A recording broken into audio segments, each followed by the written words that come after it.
Assalamualaikum and good morning everyone. We from group 15 want to share about perception in Islam. Then we go to the introduction. What the perception? Perception is the conscious perception, selection, processing and interpretation of information by our brains via our sense. Means perception is the process by which you become aware of objects, events, and especially people through your sense like sight, smell, taste, and touch, and so on. That is perception. Next, communication regarding the process means communication is the reception, exchange, and transmission of data, information, and knowledge between two or more individuals. Perception is a continuous series of processes that blends into one another. For convenience of discussion, we can separate perception into 5 stages. The first stage is you organize the stimuli in some way. Second, you sense, you pick up some kind of stimulation. Then you interpret and evaluate what you perceive. The fourth is you store your perception in memory. And the last stage is you retrieve it when needed. Then regarding the purpose, communication means informing and sharing of meanings. That's mean why the perception is so important. Because it influences your communication choices. Next, many theories believe that the difference between human and other creatures is the ability to communicate with language, which is a form of superiority and is God-given. In this context, language is an attribute that is distinguishing behavior for man in this world. Therefore, language is the only used tool by humans to express opinion, feelings, desire, and to communicate culture to the next generation. Next, we go to the perception.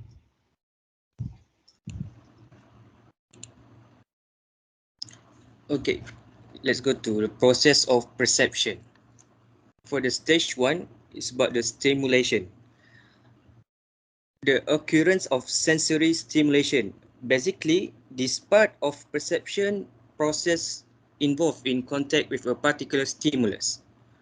Stimulation includes selective attention and selective exposure. Selective attention occurs by anticipating fulfill needs and prove enjoyable,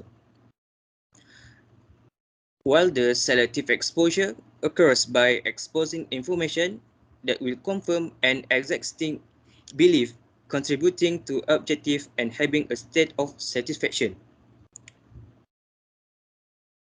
For the stage 2, is about organization. The capacity to identify and recognize objects and events is crucial for normal perception. Perception which is organized by rules, schemata, and scripts. Organized by rules, people perceive things they are physically close together constitute a unit. People develop schemata from actual experience as well as vicarious experience from daily activities.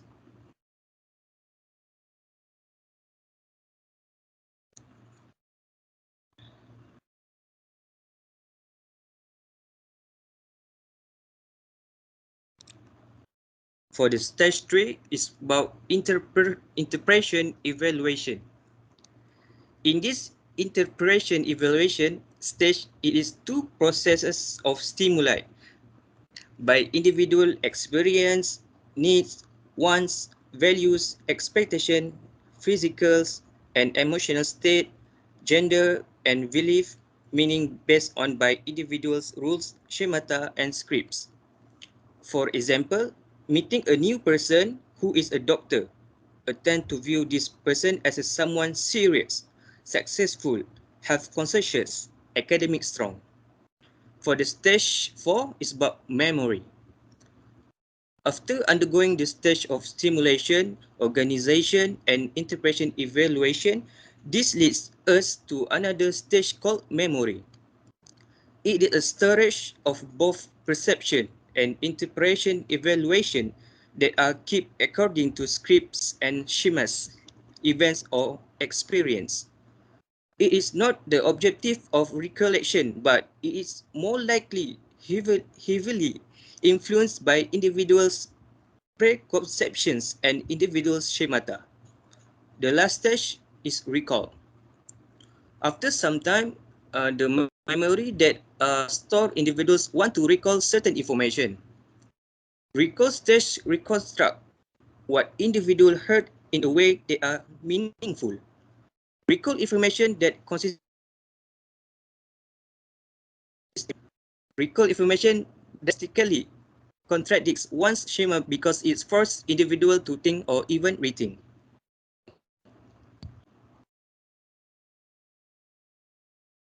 Thank you to Hakim. Next, I will continue the presentation by explaining the model of communication in Islam. According to the Islamic view, the word al-ittisal is used to describe the meaning of communication. Al-ittisal means a connection.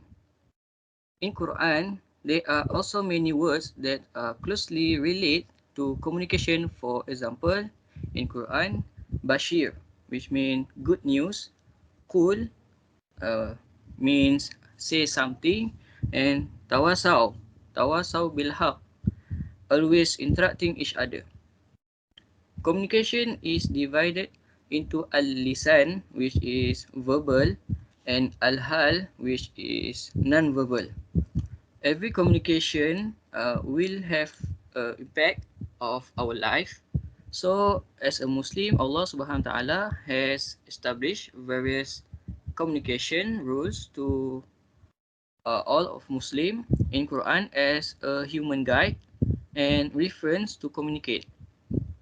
The Quran and Hadith serve as the basic for Islamic communication.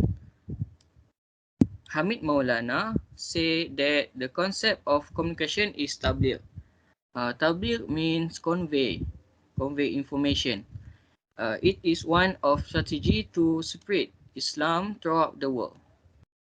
It was developed from the concept of Ibn Khaldun based on the theory of Montism and Amar Ma'ruf Nahi Munkar in the political framework. From an Islamic perspective, the importance of communication can be seen in terms of spreading da'wah, maintaining human relation and relationship with the God, Allah Subhanahu wa Taala. Islam propose a comprehensive model of communication so that every communicator is aware of the existence of Allah Subhanahu wa Taala as the sole creator of the world and realizes that the social function of communication is called ummah, which means community of faithful. And the main goal of the communication in Islam is to preserve and prepare for the unity of the ummah. Next. Okay, this is a picture of how the communication process takes place. Basically, communication needs to require three essential elements: sources, messages, and destination, which means receiver. Everything always requires communication, not only a relationship between people, but also a relationship within oneself. Okay, thank you. we move to Islamic perception in communication. In this slide, we have for Islamic perception and constitution. First one is forgiveness, tolerance, and understanding. Next. Okay.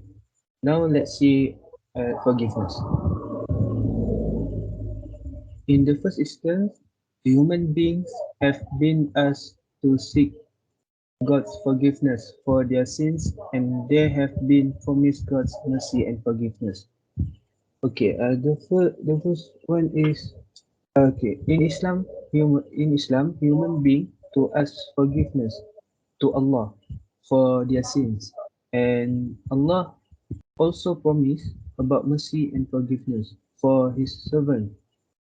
The second point is in the second instance, human beings have been encouraged to practice the act of forgiveness among themselves, to forgive a person who have done moral offense, and not to be cruel to him is seen as a noble virtue.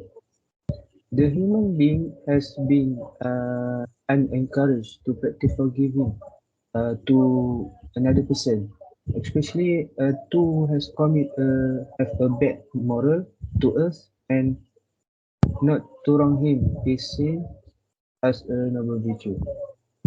The third point is in Islamic theology, the act of forgiveness is not meant to deny or underplay the moral injury suffered by the victim.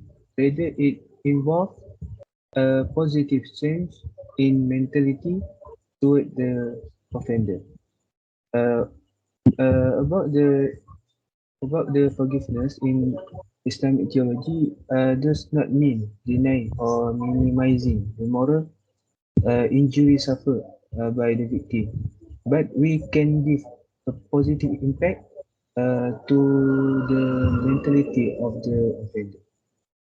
Okay, now we go to the next presenter.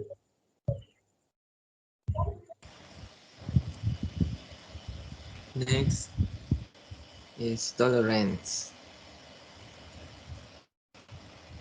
In Islamic context, to be tolerant of one another comes both as a teaching and injunction, which is to be cultivated at personal, social, and religious levels. Islam expects people to practice tolerance in their family and social life. On social and state levels, the importance of tolerance comes from the fact that it is related to such greater issues as peace and justice, which are said to be the desired goal of Islam.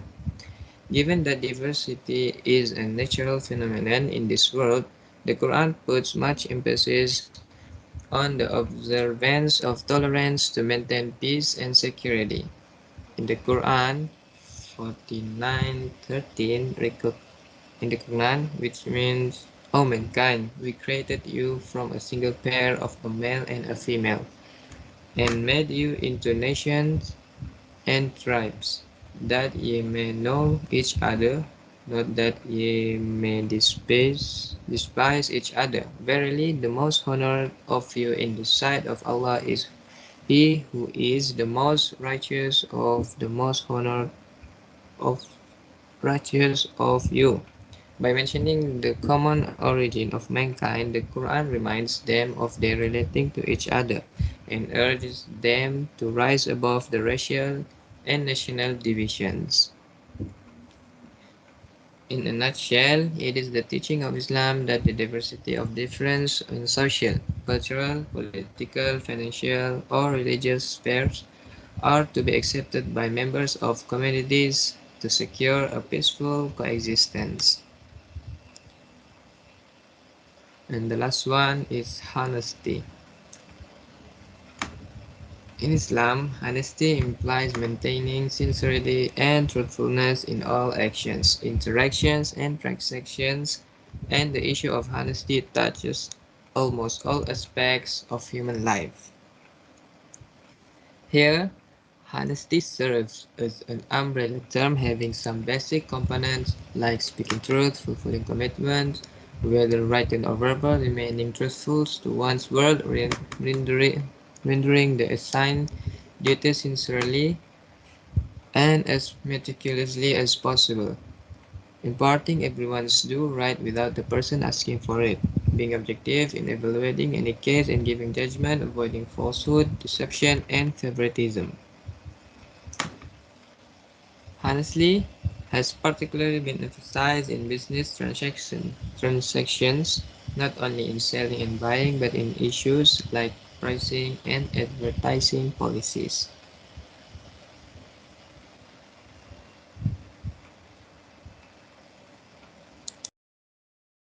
Alright, let's go to the last part in this presentation, conclusion. In conclusion, we know communication is important to us. Allah subhanahu wa ta'ala given a sense of reason to his creatures to know everything outside of himself. Through such sense, humans and animals can take care of themselves and sustain their life. In psychology, two terms are known for processing information received for observation, namely sensation and perception. In a narrow sense, these two terms are to distinguish because these two functions are to process involving observation. In the Islamic views, is the cognitive process expensed by an individual in understanding good information through the sense, such as eyes to see, ear to hear, and nose to smell, heart to feel, and understanding with the eye sense and understanding with heart and mind. The discussion of perception put forward by some experts can be concluded that greatly influence our behavior throughout the days. Many choices can be made in life depending on our view of the objective. Perception that develop in society are difficult to change despite the fact that true show oversight otherwise. Thank you.